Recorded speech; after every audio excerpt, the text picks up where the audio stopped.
Hello everybody, welcome to Toward a Quality of Life here at Boston Neighborhood Network TV, your source for what's going on within Boston and the community and the world at large.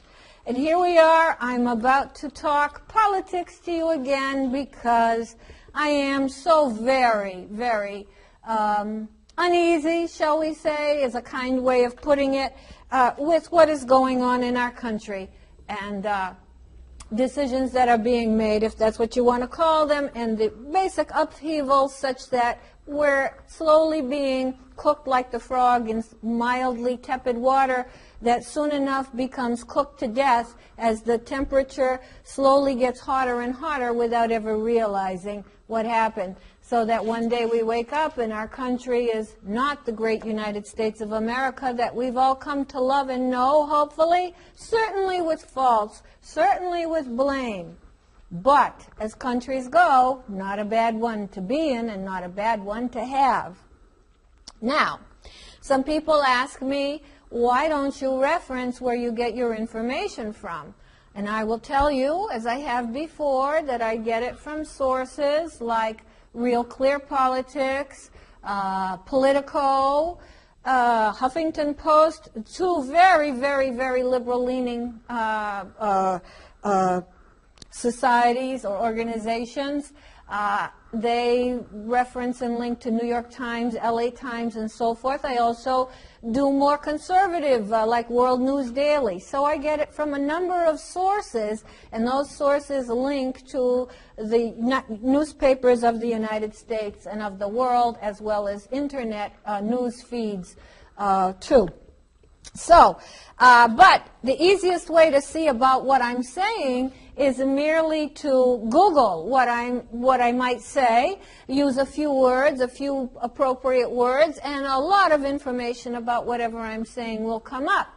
And, you know, there's a lot of emotion about this president, pro and con, an awful lot of emotion. Of course, there was a lot of pro and con, well, not so much pro, but an awful lot of con emotion against the previous president. And there certainly was a lot of pro and con against the president before him. So there is a lot of emotion, but let's just look at the facts. And you may differ in your conclusions, but at least we can exchange and look at similar facts, many of which you are totally unaware. The people who are very favorable to the current administration are in love, are swooning, lead busy lives, are ill-informed generally, most, not completely, but much of the time. And when you speak to them and point even simplest things out that people should be knowing, they're like, huh? Or they can't believe it. No, they don't believe what you are saying. So, a lot of emotion, but let's look at the facts and see what we can make of them. Now, as I have said to you in the past, many times, this is really a kind of a battle, not absolute, but in a sense, a tug of war, a push and pull between a sort of communistic kind of government and society and capitalist one. Now, granted, the capitalist society had gone way overboard in the sense of there being no parity for how much somebody is paid to do a serious day's work, where some people could reap very much money and some not a lot. There was certainly, and there are certainly, imbalances.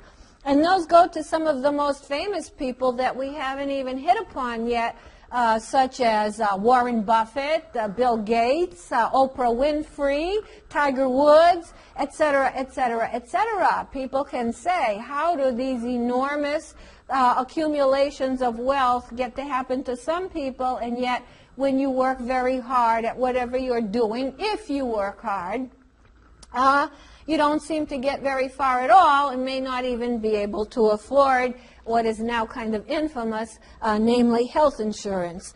So, but nevertheless, and I believe that all these issues that were facing us and are facing us for inequities in the system, of which there are, to be sure, need to be put on the table, and they need to be discussed amongst us for quite a long time and gestated. We need to hear all the opinions about these things.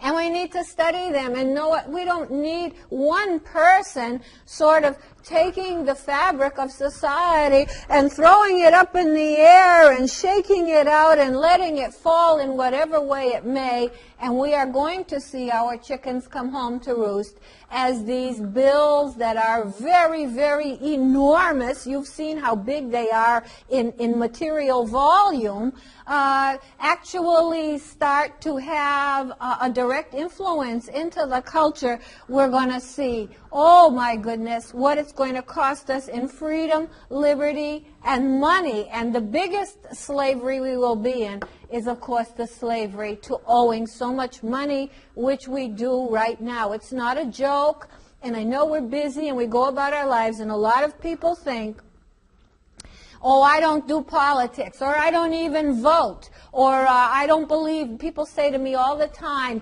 oh, they're all corrupt, I don't want to get involved in it.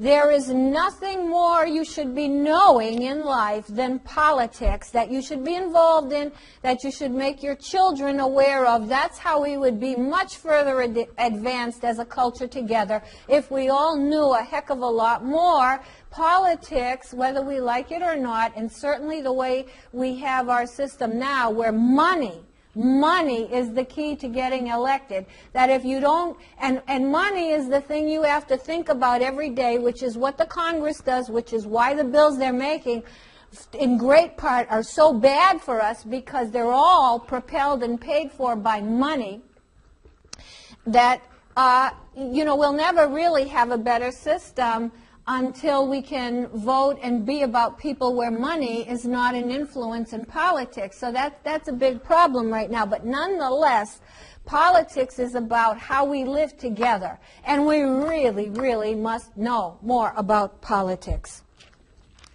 And as a system, never mind the money aspect, but the basic framework of how our legislation and governing works is a beautiful one. The checks and balances, the Constitution, so to speak, is one of the greatest, if not the greatest, ever created by human, not by God. This is not the Ten Commandments, by human minds and hands. And it's something very much worth preserving.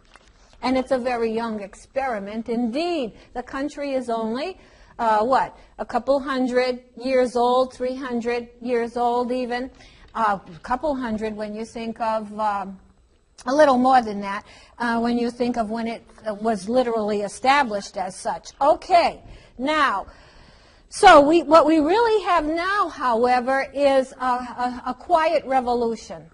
We have huge changes going on in the system where the government is getting more and more and more and more and more control over what we are, who we are, how we think, day by day, like never before. And it's all going while we're oblivious, like the frogs slowly cooking to death in water that gets heated a little bit more strongly, or whose temperature rises as it continues to be on a source of heat. And also I would say that the person ruling, not governing, but ruling in an autocratic and dictatorial way, it's my wisdom, it's, so to speak, if you can call it that, it's my ideas and it's my way that's going to be what's going to happen here.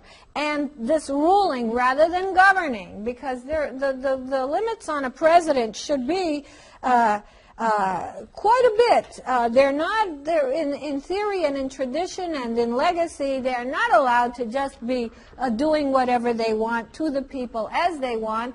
They have an awful lot of restrictions to their power, in theory, and yet that's not what we see happening, and they have a limited function. But, the Congress seems to be subsumed and subservient to the executive branch, doing the bidding of the branch, and even the court was called out during that famous State of the Nation speech. So we have a very authoritarian executive power at the moment. And that ruling is going on with a kind of a grudge. It is not a joyous one. It's not one that says, wow, what a country we have, we're going to make it even better. It's one that says, pretty much this country, blah, blah, blah. I won't use words I'd like to use, words that are not allowed on this television station. But it's one that disparages the country to a great degree and doesn't see a lot of optimism, but rather sees pessimism everywhere that it looks. And besides this socialistic, communistic trend that is gaining momentum and is being fought against at the same time, there's also a curious approach to Muslim countries and Muslim interests or Muslim phenomena. For example, the Fort Hood situation, which when it happened, I described to you how blithely the president spoke about it after joking, even as he found out, he was in front of an audience, even as he found out about the massacre. And then how he refused to let the Congress investigate, and now how he's refused to give to the committees in Congress who have oversight over such matters, refused to give the intelligence reports on how this ever could happen. And I guess lately the Congress has subpoenaed that this information be given to them. So these are curious things. The president, there are many things we could talk about in regards to this. The president also has a plan to give space technology to Muslim countries from the United States. I could go on and on. Again, there's a long list of giving examples of what I'm talking about, so long that I never have time to tell you in one short session. But myself, along with a lot of other people, and you know I was saying this early on, and so many things that I've brought out in my lectures came well before it was so much spoken about on cable or internet areas of our country. Finally catching on and doing more research. I was I don't want to take any credit for that, but I was kind of surprised that I was finding so many things that just didn't seem to be being spoken about.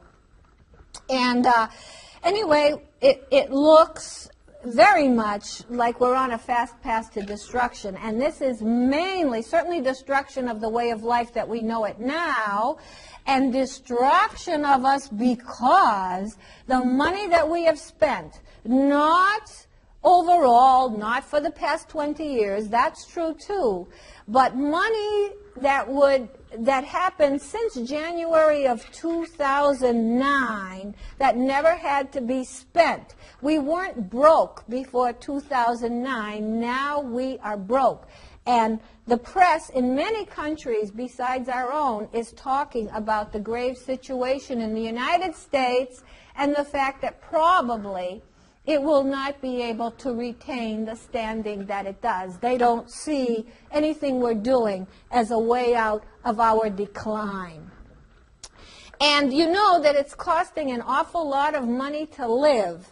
And things are getting, anybody who can stand here or watch here and say to me their life is getting better because of how we're proceeding since George Bush, through the vacuum of the years of George Bush, the vacuousness through those years, which I complained about bitterly too, but now it's even more important because the intensity and the nature of how we're disrupting and causing woe, what we still have got to see result for us as the months and years go by, is so much more compounded now. And that's why people are suddenly so alert as well too, because you remember, first George Bush got his first term, and many people were dismayed, as was I, and yet he remained popular enough to get a second term.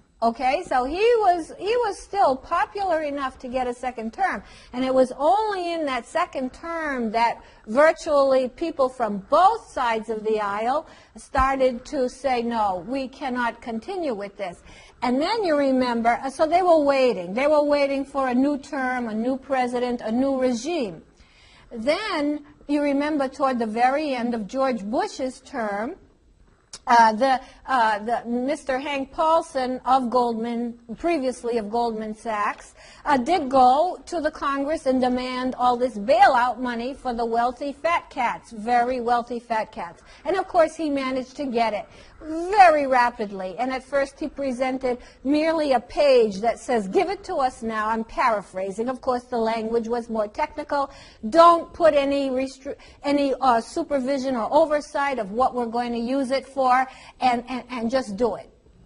And nothing, I don't even think there was anything in there about a payback.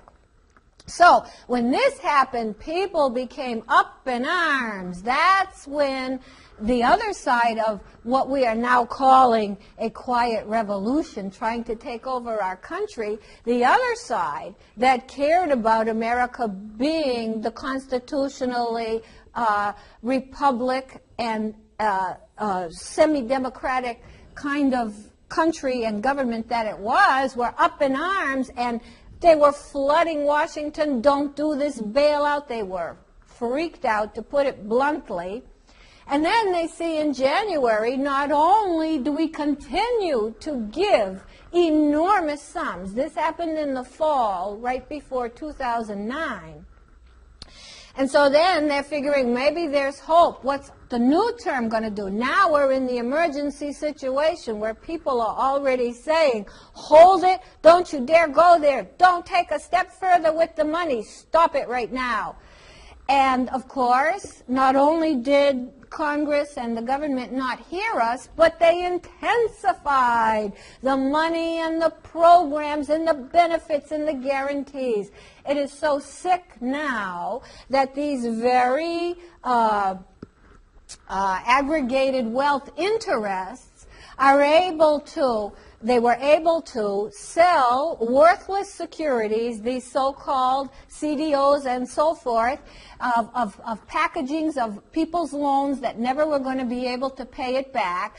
They were able to sell all this so-called junk that was causing the system to freeze up to our Federal Reserve, and in conjunction with the Treasury be involved in this and so forth.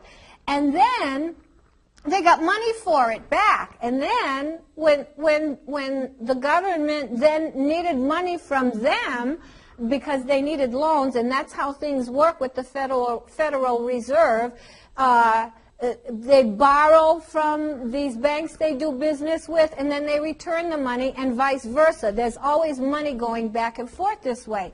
So now that the banks get the money for really horrible stuff, then the Federal Reserve has turned around and borrowed that money and paid the banks even some interest while they're borrowing that same money that they gave them to begin with. So this is how absurd the whole thing is.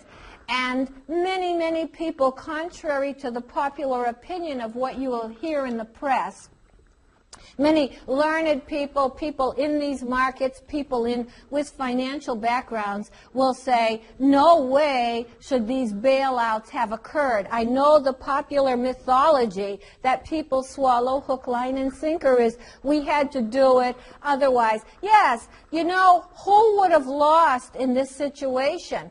Which banks would have gone down, and who would have lost? The aggregated, extraordinarily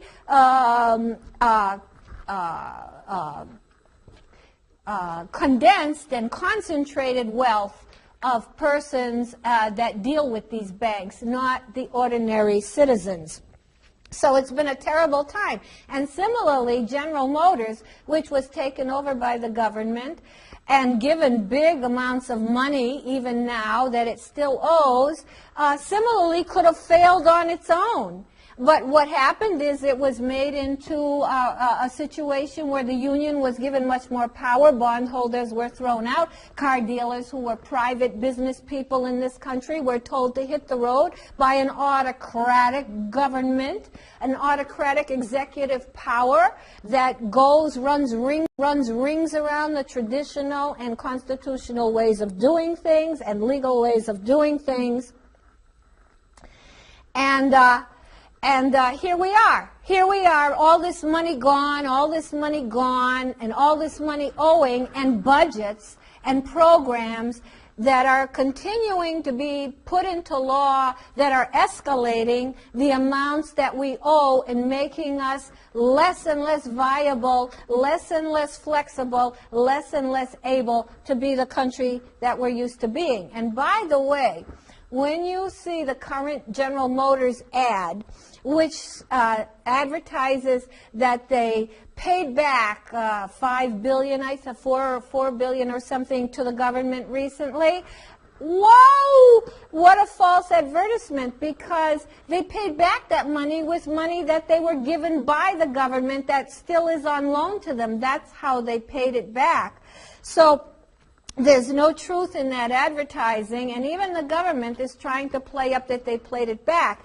They paid it back. And by the way, General Motors also ran a very big deficit in its quarterly report recently, too. So it is by no means out of the woods. It is living off of taxpayer money, literally, and making claims that are spurious at best, because saying it repaid money out of money it was given and owes to the federal government is hardly paying back money in my book. Now, I'd also like to touch upon that this topic is so very intricate,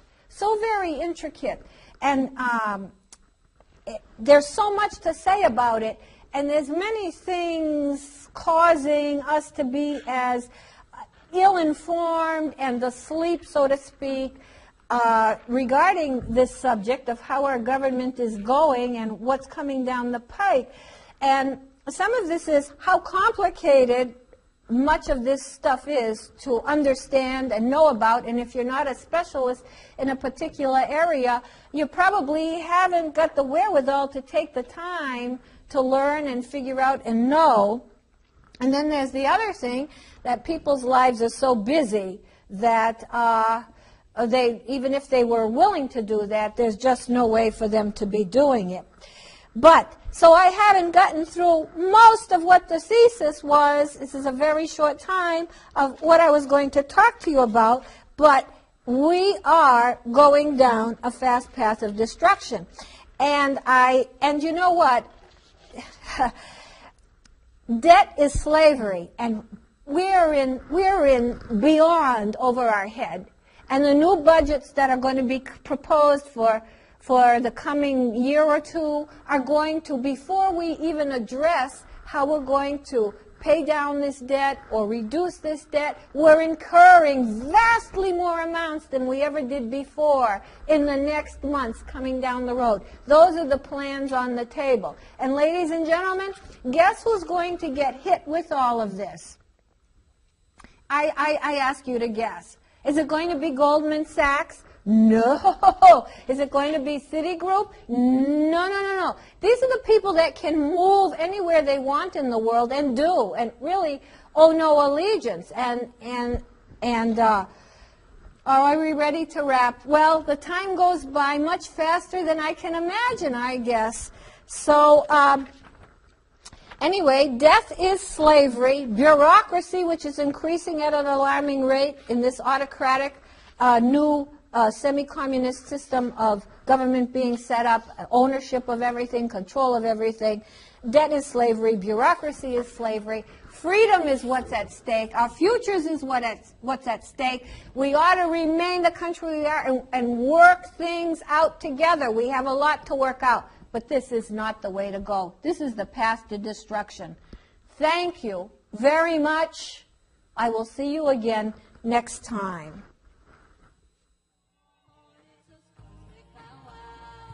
It's fun.